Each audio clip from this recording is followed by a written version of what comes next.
Welcome to Shadow Fable. Don't forget to subscribe. I still remember the day I received the letter. A brittle envelope, its edges stained with time and salt, inviting me to a destiny I hadn't chosen yet could no longer escape. The letter informed me of an inheritance. A remote seaside manor left to me by a relative whose name, long obscured by family silences, I barely recalled. Mourning my own losses and desperate to escape memories that clung like shadows, I traveled north, to the windswept cliffs where the manor sat precariously against the relentless ocean. The manor was nothing like I had imagined. Set against a backdrop of tumultuous gray skies and thunderous waves crashing below, it exuded a quiet dignity marred by neglect.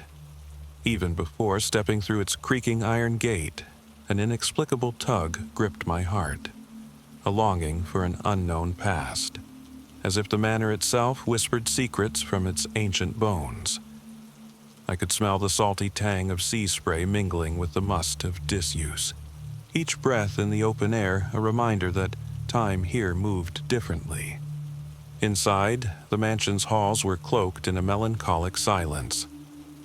Faded portraits lined the walls like mournful sentinels watching over long-lost memories. I wandered through these corridors, my footsteps echoing on the flagstones, until I discovered a grand music room. Here, dust motes danced in streaks of sunlight, and an antique piano sat in a corner with a delicate sheet of music lying atop its keys. Its title, Nocturne for the Forgotten, was scrawled in elegant, archaic handwriting, the same handwriting that had graced every letter from my mysterious benefactor. The sight of that sheet music stirred something deep within me, a resonance like an echo of something I had once known, though I couldn't name it. The first night was restless. I tried to sleep, but insomnia commandeered my thoughts, and the manor's silence was broken only by the whispered hum of the wind and the ceaseless low moan of the sea. As midnight approached, an unsettling melody seemed to waft through the corridors, a ghostly aria that defied the silence. It was almost imperceptible, as if a spectral hand were coaxing the notes from the piano itself. I rose from my bed, drawn inexorably toward the music room. Standing before the piano, I hesitated, the echo of that mysterious tune dancing in my ears. I sat at the bench as if compelled by an unseen force. Tentatively, I opened the sheet music. Despite my years of training, I recognized nothing of its notation. Yet, as my fingers grazed the cold keys, a strange compulsion took over. It wasn't a practiced performance, but rather a desperate attempt to match the elusive tune that filled the house. With each note, my body seemed to tremble, whether from cold or dread I could not tell. The melody grew bolder, more demanding. My surroundings began to shift subtly. The edges of my vision darkened, and the room took on a dreamlike quality. It was as if the piano had become a portal to another realm, one where the boundaries between memory and nightmare blurred. I could feel an unseen audience, a silent presence whose breath hovered at the back of my neck. Their expectant silence was overwhelming, and I was suddenly aware of every creak, every rustle in the manor that might signal another spirit approaching. Days turned into a strange continuum of disquiet and solitary obsession. I found that I could no longer resist the compulsion to play the forbidden piece every night, even though it terrified me. The act of playing became both a ritual and a torment, a synthesis of beauty and horror where each note echoed the depths of my own grief and guilt. I began to document my thoughts in a journal, if only to assert some control over the steadily unraveling tapestry of my mind. I recorded the haunting interplay between the notes and my own emotions, noting every subtle change, the inexplicable chill that raced along my spine, the fleeting sensation of fingers grazing my skin from the darkness beyond.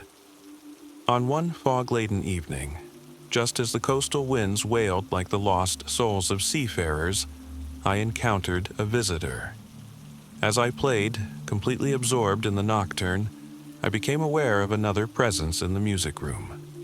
A figure barely perceptible in the dim light, hidden behind the heavy drapes. I stopped playing abruptly, heart pounding, as the silence that followed seemed to press in from every side. "Who's there?" I called out, voice trembling yet resolute. The only response was a whisper of piano keys struck without human intervention, resonating in the empty air. The sound was not quite right. It was as if someone was intentionally altering the progression of the piece, correcting my hesitations, coaxes me to continue. The next few nights brought further unexplainable incidents. I began to perceive fleeting silhouettes in the mirror reflections, and hear fragmented phrases in an indecipherable tongue. My grip on reality wavered.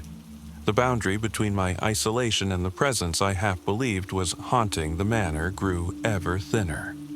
I tried to consult old records, searching through the dusty files left behind in the manor's archive, only to find cryptic references to a long-lost relative who was renowned not only for his musical genius, but also for an enigmatic curse.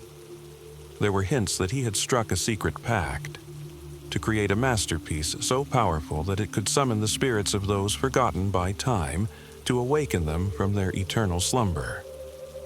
The curse, I realized with mounting dread, was now entwined with my fate.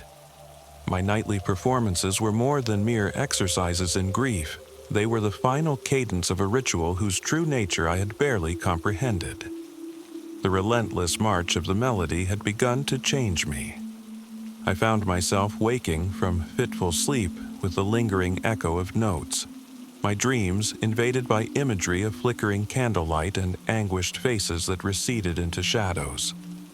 At times, I could almost see the spectral silhouette that had once hovered in the music room, its features obscured by the half-light, but unmistakably human. A man, perhaps, of great melancholy, whose eyes seemed to plead with me for something lost. I attempted to break the cycle. Desperation led me to confide in a local historian, Mr. Baldwin, an elderly scholar well-versed in the lore of the region. Over tea in a cramped seaside cottage that smelled of salt and old paper, I recounted the uncanny happenings at the manor. Mr. Baldwin's lined face grew grave as he explained that my mysterious relative had been more than a mere eccentric. He was an alchemist of sound, dedicating his life to capturing the souls of those who had been dismissed or forgotten. Music, he whispered, has a way of echoing into realms beyond our understanding, and sometimes it calls out to those who are already here. Despite his earnest warnings, I felt an irresistible pull to continue playing. What if, I reasoned, the music was not a curse but a lament, a plea for recognition from the silenced voices of the past? I began to record my attempts at playing, each session unfolding like a conversation with the invisible presence. I talked to it quietly, apologizing for any offense it might have taken, and begging for mercy in return. In these moments of vulnerable dialogue, I could almost believe that the manor listened. Then, on a night when the storm raged fiercer than ever, I reached a crescendo that felt destined, as if every note was a thread weaving my soul to the spectral figure. The winds tore at the windows, and rain slashed the glass with the ferocity of ancient grief. The music began to distort, warping into a dissonant aria that resonated with deep, thrumming bass notes. I closed my eyes and surrendered to the compulsion, letting the melody drown out the howling storm outside. In that charged moment, the presence made itself undeniably known. I felt a cold hand, or perhaps a gust of wind, brush against my cheek, and I heard a voice, a whisper so laden with sorrow that it seemed to merge with the pounding of my heart. "Complete the song," it murmured. each word a ghostly command. Panic mingled with a strange euphoria as I found that my fingers no longer hesitated. Instead, they raced over the keys as if possessed by the fervor of an ancient spirit. The notes spilled out, more passionate and full-bodied than anything I had ever played.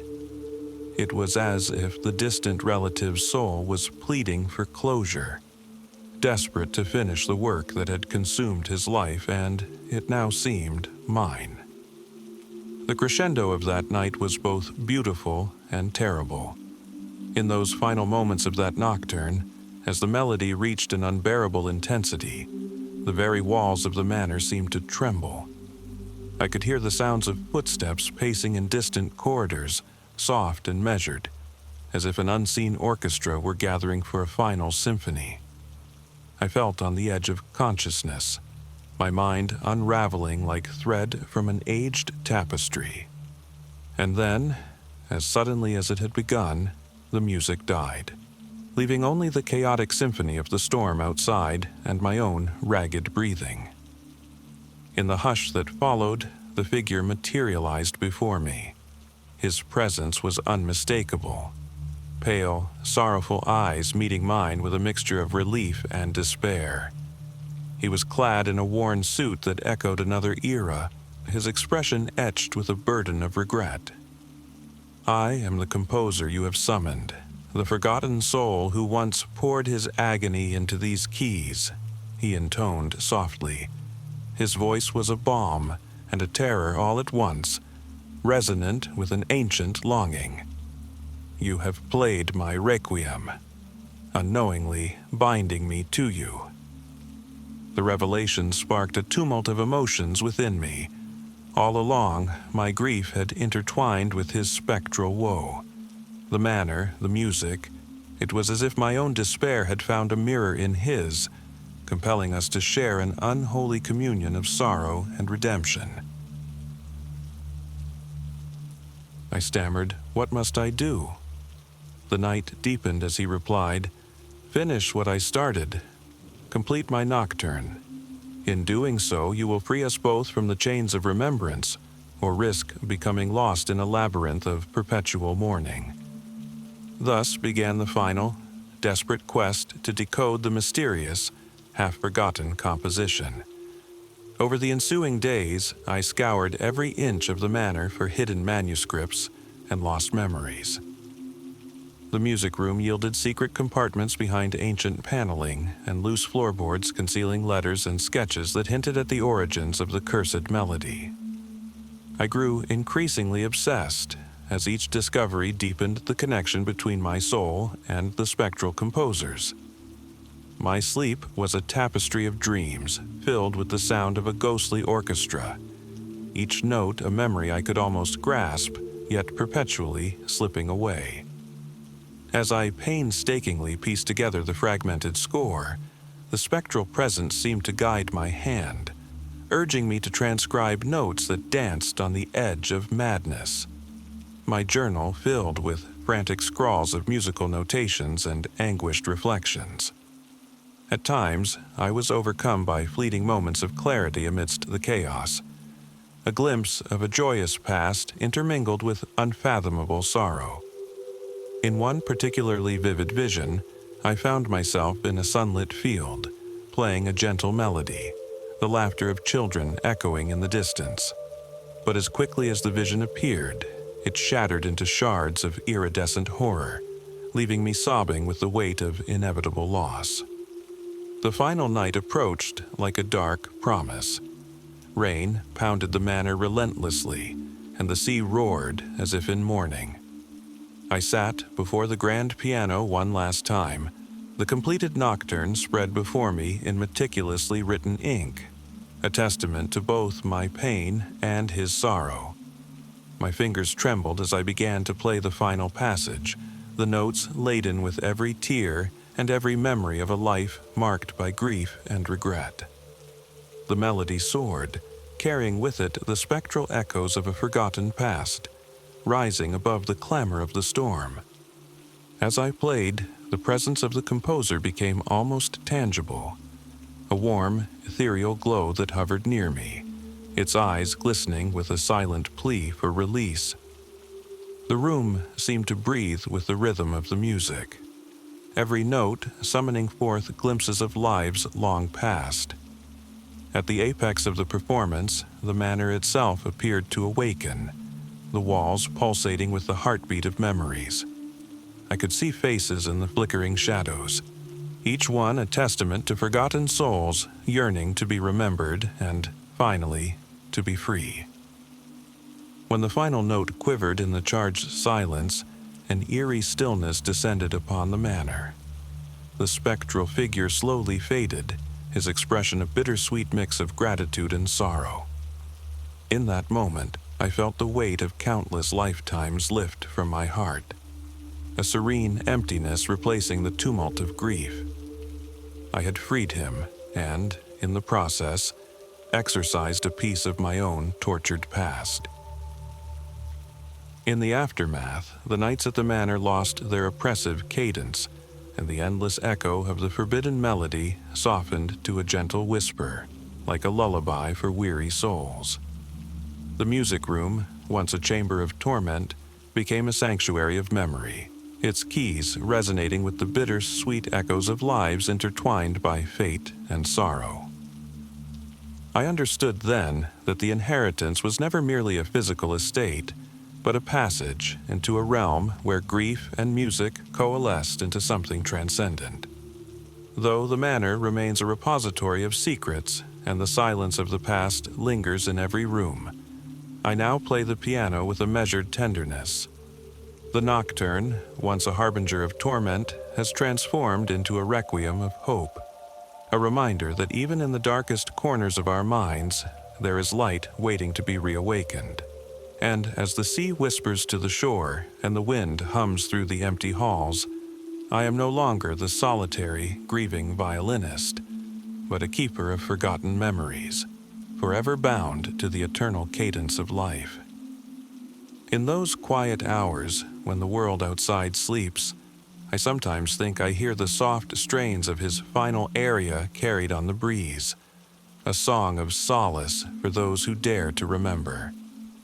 And in that echo, I find the strength to continue, knowing that every note I play is a step toward healing, a delicate dance between sorrow and redemption in the endless nocturne for the forgotten.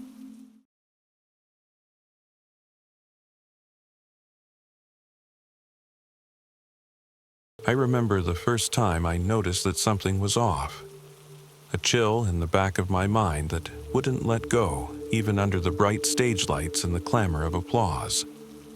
I, Elena Monroe, had spent my life basking in the adulation of thousands. Yet, in the quiet hours of night, I learned that behind every spotlight there lurked a shadow, quietly and obsessively following. It began with a single letter, slipped under the door of my downtown apartment, its envelope unmarked except for a faded return address that I couldn't place. I still recall the rough, uneven handwriting. You are mine, always. At first, I dismissed it as nothing more than an eccentric fan's misguided affection, a relic of my early career when fans used to send handwritten notes with timid adoration. But something in that letter felt different. It smelt faintly of old paper, and a trace of something metallic, like rusted iron. The message inside was an odd mix of poetry and declarations of undying love, filled with references to moments in my films as if the writer had watched every scene, observed every nuance. Yet there was a certain hollowness to it, a sense of yearning that seemed to pulse with every word. A few days later, another envelope appeared. This time, I found it in my makeup bag at a live event. I was attending a gala, a glamorous affair with sparkling chandeliers and the hum of sophisticated conversation. But as I excused myself to inspect this new delivery, the lively atmosphere melted into an unsettling silence. The second letter was longer, filled with detailed accounts of the days leading up to the event, the precise timing of my arrival, the color of the dress I wore, the exact words I exchanged with a fellow actor. It felt as if the writer had not only followed me, but had been living in my every moment. The room seemed to close in on me while I read, and I left the gala in a haze of anxiety, wondering if the familiar warmth of the spotlight was now being replaced by something dark and predatory. Over the next several weeks, the letters came with increasing regularity. Their tone shifted from infatuated adoration to something far more possessive and sinister. I remember your smile the day you agreed to shine for the world. Now I will be the light that watches you, one letter proclaimed, its penmanship increasingly erratic as if written by a mind unraveling in isolation. My nights turned restless. I found myself checking the locks and peering through curtains, always half expecting to see a pair of eyes watching from the dark. The once familiar hum of the city now seemed to whisper, secrets meant only for me. One humid evening, after a particularly long day on set, I returned to my apartment, the air saturated with the scent of damp pavement and exhaust fumes, a scent that always made me anxious. As I slid the key into the door, I paused. Something lay on the doorstep, a small package wrapped in brown paper. I brought it inside with trembling hands, and when I unwrapped it, I found a single black feather pressed between the pages of an old, battered book of poetry. The feather was immaculate, almost unnaturally so, and as I held it, I could almost feel a heartbeat beneath its delicate structure. It was a sign, a message, perhaps, from the writer whose words had become my private torment. The police were of little help, their assurances empty and their eyes dismissive as they catalogued my accounts with bureaucratic indifference. "It's just an overzealous fan," they said. "Nothing to worry about." But my worry grew each day. I could sense his presence everywhere, a silent observer in the periphery of my life. At movie premieres, during interviews, even on quiet walks in the park, that sense of being watched accompanied me like a dark cloud. Even my phone, once a lifeline connecting me to friends and admirers, began buzzing with strangely timed notifications, silent messages that glowed with the same inky black handwriting, urging me to see beyond the masks you wear. Nightmares soon invaded my sleep. I dreamt of wandering labyrinthine corridors filled with mirrors and shadowed figures. In one such nightmare, I saw his face, thin, pale, and haunted, with eyes that promised both adoration and doom. I'd wake in a cold sweat, convinced that the gap between dream and reality had blurred. The sensation of being engulfed by unseen eyes during the dark hours became so acute that even the creaks of my old apartment seemed to murmur conspiracies against me. The turning point came one rain-soaked night. I had been rehearsing lines for a press conference in the solitude of my apartment when my phone rang, its shrill tone breaking the monotony of rain against the window.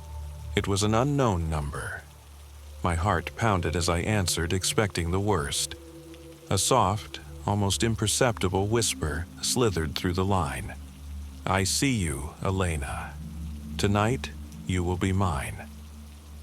The voice was intimate, maddeningly familiar, yet disturbingly disembodied.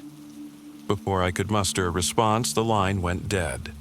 I stared at the phone in disbelief, my mind racing with a blend of terror and resignation. That was the final piece of the puzzle, the acknowledgement of an obsession that had crept into every crevice of my life. I resolved to confront this madness head-on. I decided to set a trap, hoping to lure the stalker out into the open. I arranged for a private screening of one of my films at an upscale theater known for its discreet clientele. Underneath the guise of a charitable event, I invited a select few, confident that the anonymity of a crowded venue would keep me safe while simultaneously provoking him. I engineered the event so that I would have an escort and a small security detail, though inside my mind I clung desperately to the hope that nothing terrible would happen. The night of the screening was cold and clear, a rare chill that hinted at the impending storm, both meteorologically and metaphorically. As guests murmured their anticipation in hushed tones and the projector flickered to life on the darkened screen, my gaze was fixed on the entrance. I felt the tremor of my heartbeat echo in the silence of my backstage refuge. Then, in the midst of this orchestrated safety, I noticed a man lingering at the far edge of the crowd, a solitary figure whose intense, unblinking eyes were fixed on me. His presence was anomalous amid the carefully curated anonymity of the event. His clothes were unremarkable, yet his gaze, cold and unwavering, had a disconcerting familiarity. I tried to brush off the chill that crept over me. "It's just a coincidence," I murmured to myself, the words barely audible. But as the minutes passed, he gradually moved closer, weaving through the dimly lit seats, always keeping his eyes on me. I could feel my pulse thunder in my ears. Every instinct screamed danger. The sensation was overwhelming. The crowd around me faded into a blur, replaced by the inescapable focus on this man, whose presence now seemed both supernatural and menacing. Towards the end of the screening, the theater's ambient lighting dimmed further, echoing the descent of my own inner darkness. I excused myself to the lobby, making sure to leave a trail for the security detail. I needed a moment to gather my thoughts, to re-center myself. But as I reached the lobby, I was met not with the expected hum of conversation, but with a stark silence that punctuated the air like a harbinger of doom. In the reflective surfaces of a marble column, I caught a glimpse of him again. A fleeting, horrifying vision of the man's gaunt face, mirroring a distorted version of my own fear. It was as though he was reading my soul, seeing every secret and vulnerability. Before I could react, I felt a cool hand on my shoulder, and a deep, gravelly whisper reached my ear. "You and I are destined, Elena." I spun around, but the hallway was empty, silent, and unyielding. The echo of his words lingered, a venomous promise that threatened to strangle me with terror. My mind flitted to the letters, the messages that had spiraled into a maddening obsession. I realized then that he was not content with mere correspondence. He craved an intimacy that defied normal bounds, an existence within my every moment. Determined to reclaim control of my life, I decided to confront the ominous letters head-on. I gathered all of the correspondence, each envelope, each carefully written note now stained with my mounting anxiety. I spent hours dissecting every word, every line, trying to decipher a pattern or hidden meaning. The language had a poetic cadence, a warped sonnet of longing that wove between adoration and derangement. In the margins of one letter, I discovered what appeared to be a scrawled map, a series of coordinates that led to a derelict estate on the outskirts of the city. It was a desperate plea or a veiled threat, I could not be sure. Yet, the pull of the unknown was irresistible, a siren call that promised resolution to the terror that had ensnared me. With a trembling heart, I ventured to the estate, a decrepit mansion half swallowed by wild ivy and shadowed by ancient trees. Its broken windows and creaking doors seemed to warn of secrets best left undisturbed. The air was thick with the scent of damp earth and decaying leaves, a sensory assault that heightened my growing dread. Inside, the interior was choked with darkness and the ghosts of forgotten memories. I followed the map's cryptic instructions through dusty corridors until I finally reached a room at the very heart of the mansion. There, lying atop a time-worn desk, was a final letter, a culmination of the haunting words that had led me here. In bold, desperate script, it read, Our souls intertwine beyond the confines of reality. You are the beacon of my existence. It was signed simply E. The single initial sent a shock through me. I remembered a fragment from a long-forgotten role, a character who had vanished after a scandalous controversy. Had that persona become imbued in this deranged devotee, or was this merely another manifestation of his delusion? My thoughts twisted as I pondered this possibility. The boundaries between my public persona and my private self had always been blurred, hounded by the relentless gaze of admirers and critics alike. But now I was forced to face the dark mirror of a fanatic's love that had escalated into obsession. I realized that this clandestine individual was less a man than a fragmented identity, a specter birthed of my own mythos and the vast collective longing that surrounded celebrity. His hatred was as much a reflection of my own vulnerabilities as it was his deranged desire. Suddenly, a noise echoed in the corridor, a shuffling sound that was both deliberate and erratic. I spun around, my eyes straining against the oppressive darkness. A figure emerged from the far end of the room, obscured by shadows. The light of a single, swinging bulb cast eerie, angular patterns across his face, revealing wild, unhinged eyes that burned with a fervor I had only seen in my worst nightmares. For a moment, time seemed to freeze, the air thick with unspoken words and palpable terror. "You finally came," he murmured, his voice a blend of adoration and menace. "I have waited for you, Elena. I have loved you in the silence of my despair, and now I must claim what is mine." His trembling hand reached out toward me, as if to erase the distance that separated reality from the fevered delusions of his mind. In that moment, I felt a surge of resolve mingled with an overwhelming sorrow, an acknowledgement that the man before me was both a victim of his own warped fantasies and a harbinger of the destruction my identity had wrought. In a surge of defiance, I stepped back, retracing my steps until I found a side door hidden behind a decaying tapestry. My heart pounded loudly in my ears as I dashed into the night, the abandoned mansion shrinking behind me like a terrible secret. I didn't look back, even when I heard his desperate cry echoing through the corridors. The rain had started again, a cold, relentless downpour washing away the stains of fear and leaving me trembling in the shadows of an uncertain future. In the weeks that followed, I struggled to reclaim a semblance of normality. The letters stopped arriving, as though the obsessive thread had been cut, yet an uneasy mark remained on my soul. I would catch a glimpse of a man in the distance, a fleeting figure on a busy street, or a blurred shape in the rearview mirror of my car, and for a heartbeat, I'd believe that the darkness was closing in once more. The events of that harrowing night haunted my every waking moment, a spectral presence reminding me that sometimes the most dangerous demons are born from the very passions we unwittingly inspire. I eventually sought refuge in my craft, channeling the raw terror of those memories into roles that explored the intimate boundaries of love, obsession, and identity.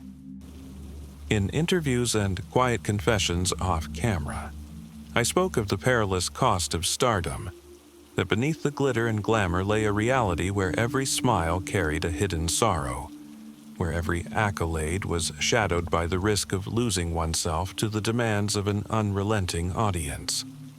I learned that adoration, when taken to an extreme, becomes a corrosive force, capable of distorting the truth and twisting reality into something unrecognizable. Yet, even as I returned to a semblance of normalcy, I remained vigilant. Each time I received a fan letter, even a benign one, it triggered a flicker of anxiety, a reminder of the dark undercurrents that flow beneath the surface of our lives. I realized that the horror of that experience was not confined to a singular moment or a deranged individual, but was part of a broader tapestry of the human condition, a dance with the shadows of our desire, where we must confront the parts of ourselves we'd rather keep hidden. In the end, the fan's delusion became a cautionary tale not only of obsession and peril, but also of the fragile boundary between love and madness. As I continue my journey beneath the unforgiving spotlight, I am ever aware that the ghosts of the past linger at the edges of reality, waiting for the moment when the light dims and the darkness is left to speak its unsettling truth. And so, with each performance, I step forward, vulnerable yet resilient, a living testament to the price of art and the delicate balance between adoration and terror. The chilling memory of that night remains etched in my heart, a constant reminder that some shadows are born not of malice, but of twisted devotion. And while I have moved on from that horrifying encounter, I know that in the silent spaces between the glow of the stage and the darkness of the night, the echo of a disturbed admirer still lingers, waiting for the right moment to reappear and challenge the boundaries of my carefully constructed reality.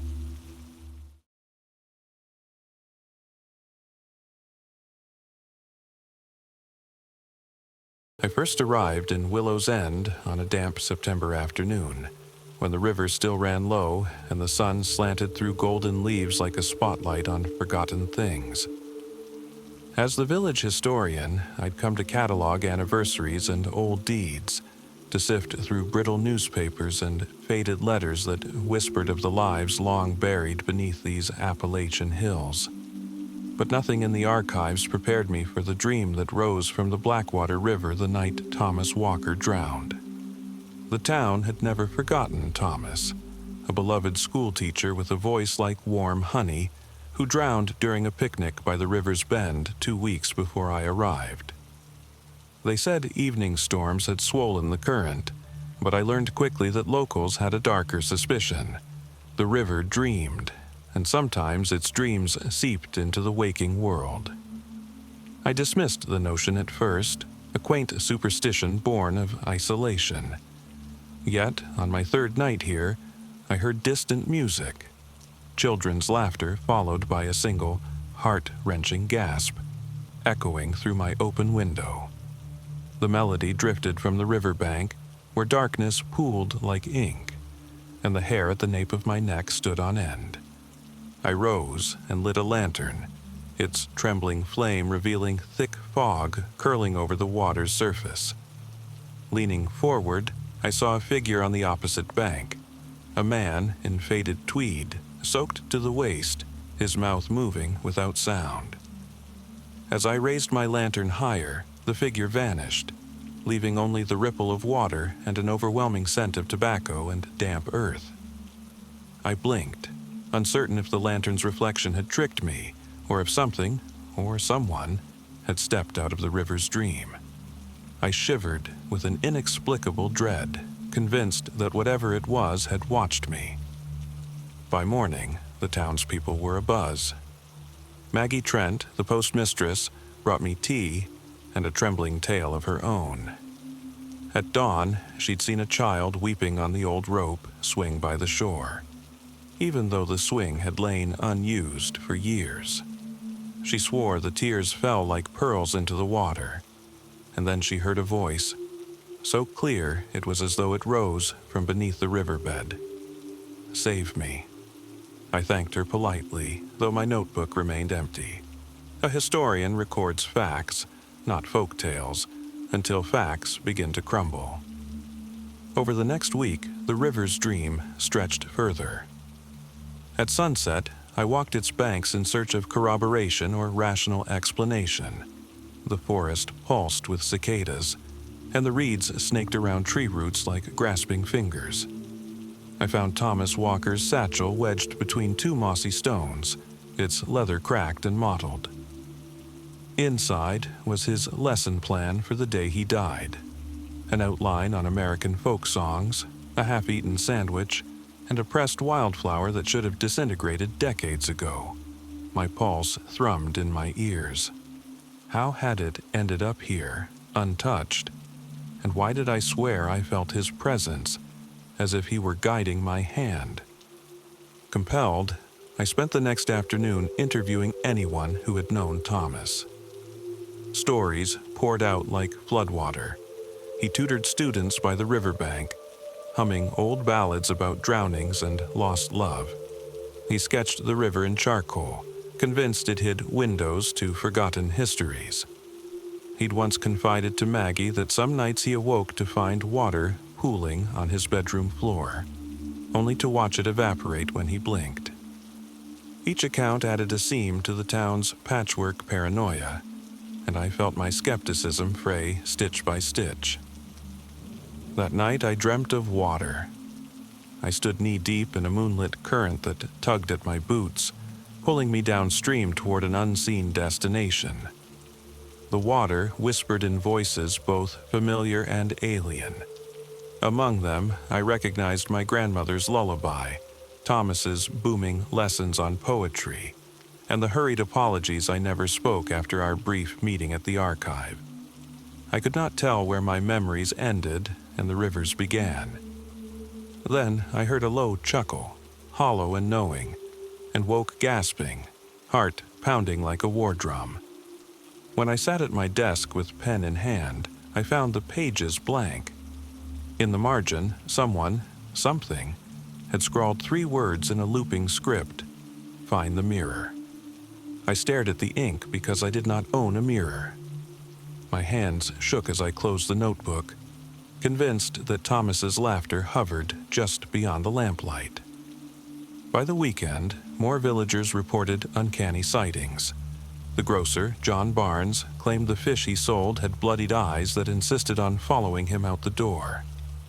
The blacksmith, Agnes LaRue, insisted she heard her late husband's hammer, even though he'd died 20 years ago. Each account wove itself into a tapestry of dread, and I watched Willow's End unravel like an old quilt coming apart at the seams.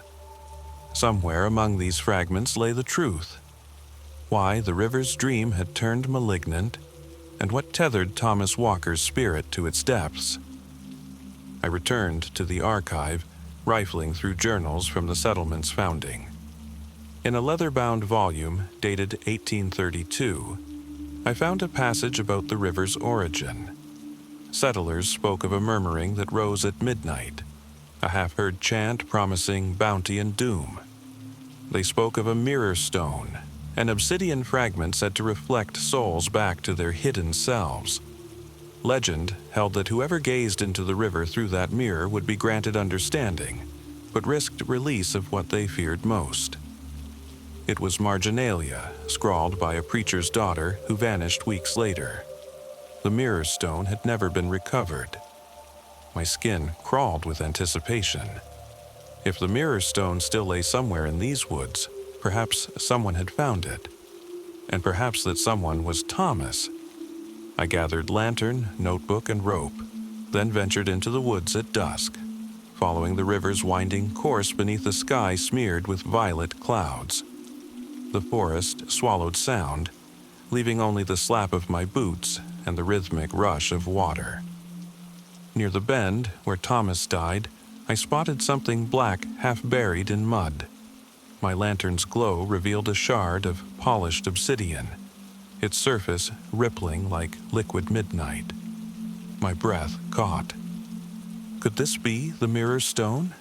I knelt, reaching for it, when the river roared behind me, an impossible sound for a river so placid only hours before. I spun, lantern held high, but saw only the foaming current pressing insistently against the bank. Then came the whispers, a susurrus of voices. "Look," they urged, "see yourself." Against every instinct, I brought the shard to my face. In its depths, I glimpsed my own reflection, eyes rimmed with fear. But then the image wavered. Behind me stood Thomas, pale and shaking, his clothes torn as if by the current. His lips moved soundlessly. My heart thundered. I looked down at the shard again. Now it showed the rope swing, bathed in moonlight, its chains squeaking as though someone still sat there, waiting.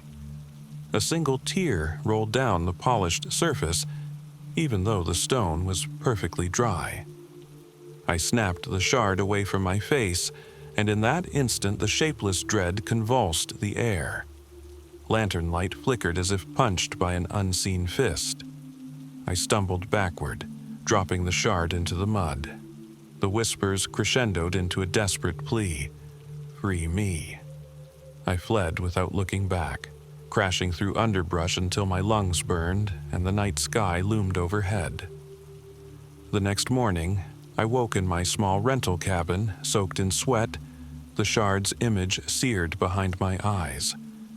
I found a note slipped under the door, written in the same looping hand. You must dive deeper. No signature, no mirror stone. Just those words and a smear of dirt, as though someone had pressed mud onto the paper.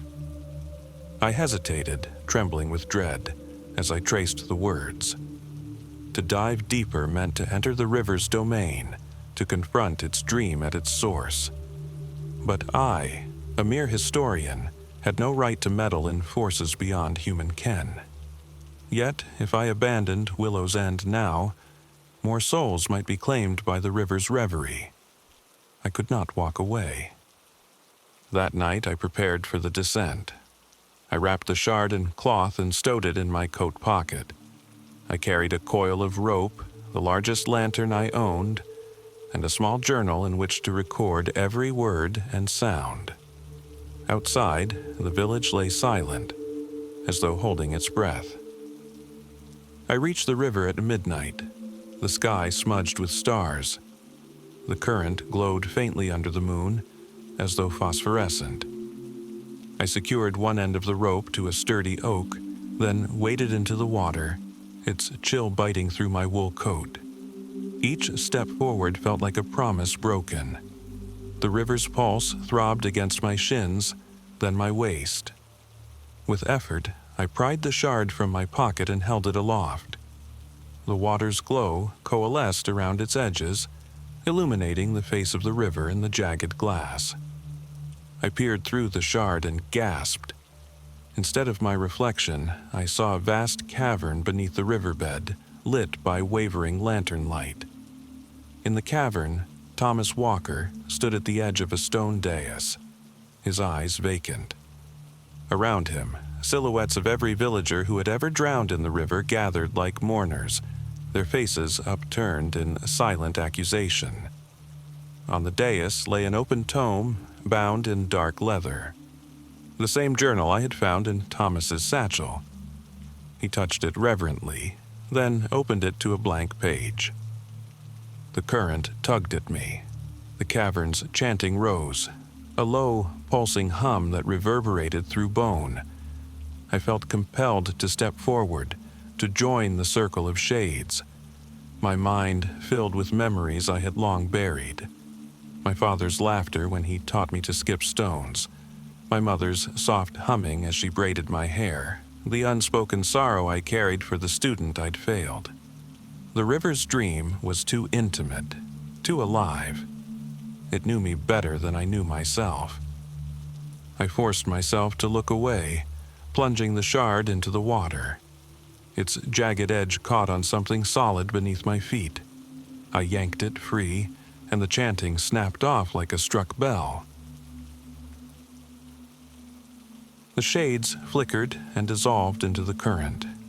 Thomas's face appeared above the surface, his eyes meeting mine in that brief, haunting instant. He whispered, "Thank you," and slipped beneath the water, sinking into a darkness that seemed bottomless. With a shuddering breath, I climbed the bank and collapsed, the shard clutched in my fist. The river sighed behind me, a soft exhalation that carried relief and sorrow in equal measure. I watched as ripples smoothed out, and the water regained its natural cadence as though nothing had happened. Dawn crept through the trees as I staggered back to the village.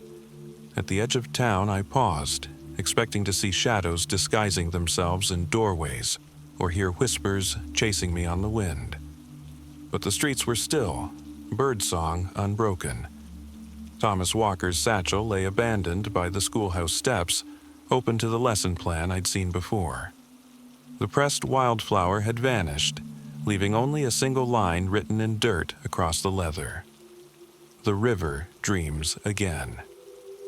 Now, each morning I sit at my desk with that shard before me, its obsidian surface dull and inscrutable. I record my days carefully, noting how the river flows, how the wind rustles through the pines. I wonder whether Thomas's final lesson will echo back, whether other names will appear on the banks, beckoning for salvation. And sometimes, when the night is deep and the world grows quiet, I dream the river's dream again, a promise of revelation, and the icy suggestion that I, too, might one day slip beneath its surface and become yet another shadow in its ever-waking vision.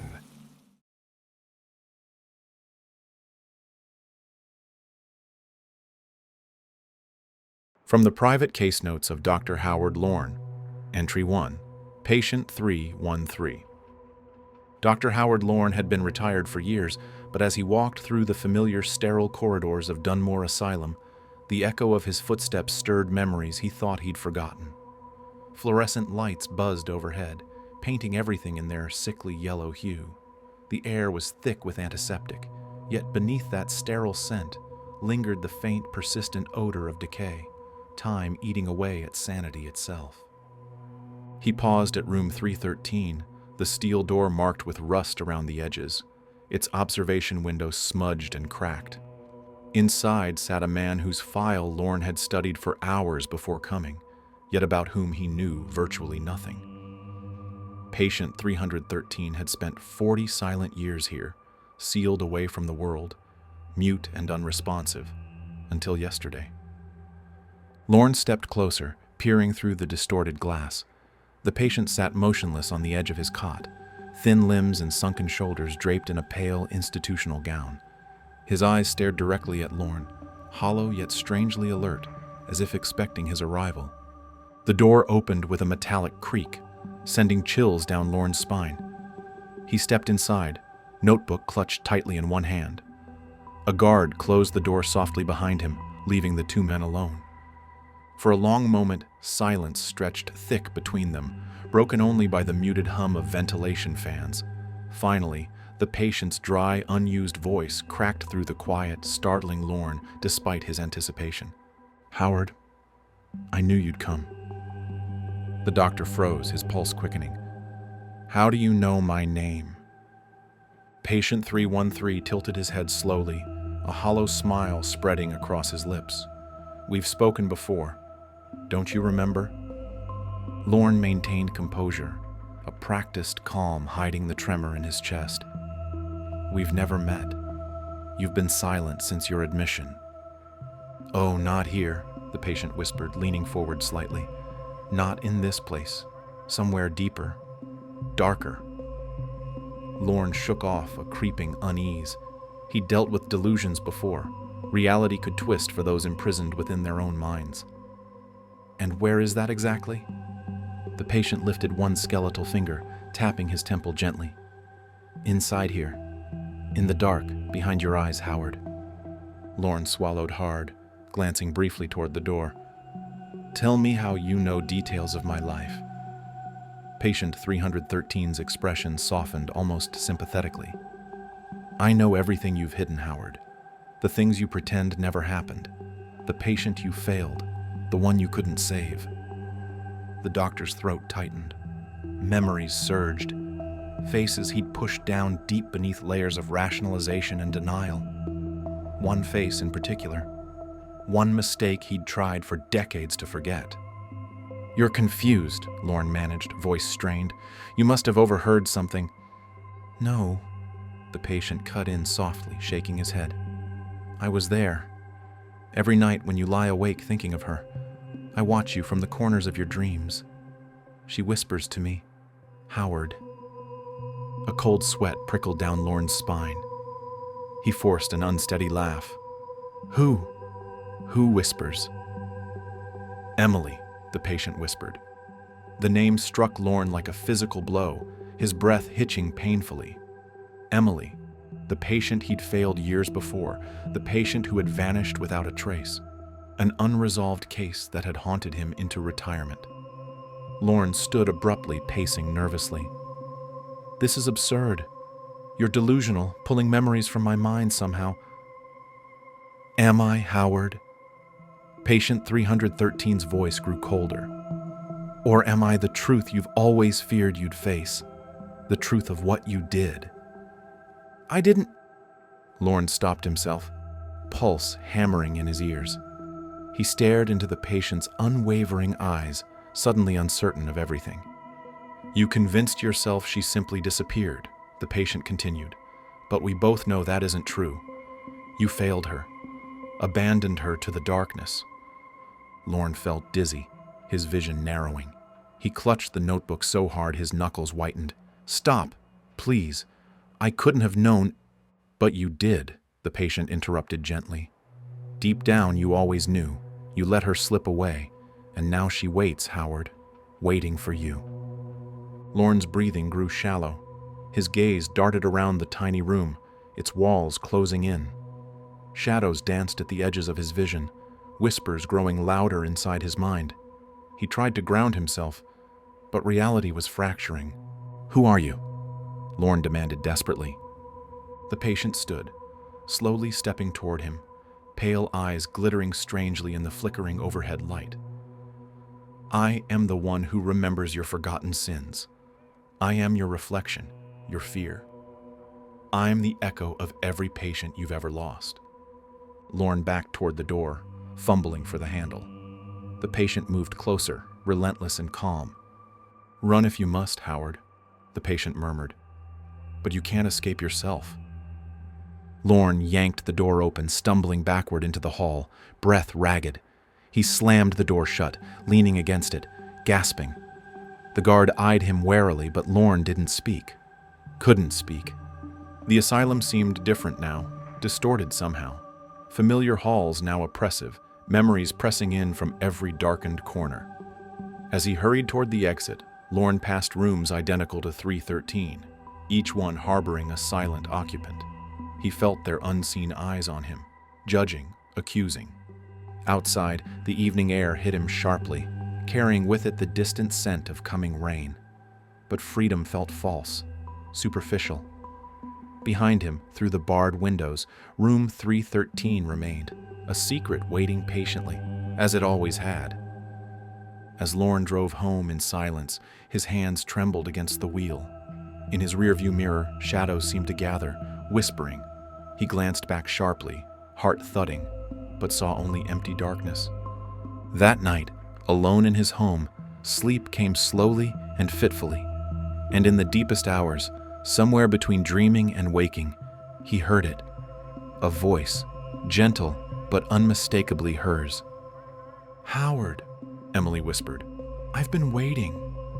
He opened his eyes to darkness, and within that darkness, patient 313 watched him silently, standing in the corner, smiling softly, as if he'd always been there, waiting for this moment.